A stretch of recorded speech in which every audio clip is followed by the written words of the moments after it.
एका खगोलशास्त्रज्ञाने दुर्बिणीतून सूर्याचे निरीक्षण केले.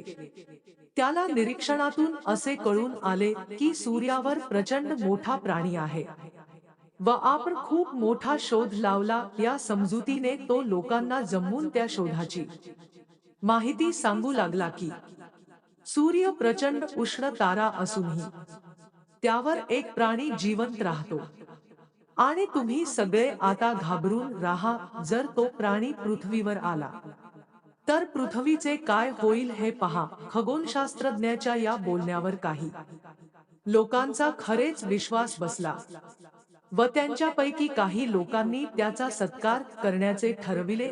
पण जमलेल्या काही लोकांपैकी एक जण चिकित्सक होता. त्याने त्या ज्योतिषाची दुर्बीण तपासायचे ठरविले व त्याने ती दुर्बीण तपासली असता त्याच्या लक्षात आले की महाकाय प्राणी हा सूर्यावर नसून एक माशी दुर्बिणीच्या काचेवर अडकून पडली आहे आणि सूर्याकडे पाहताना ती माशी म्हणजे महाकाय प्राणी असल्याचा भास होत होता.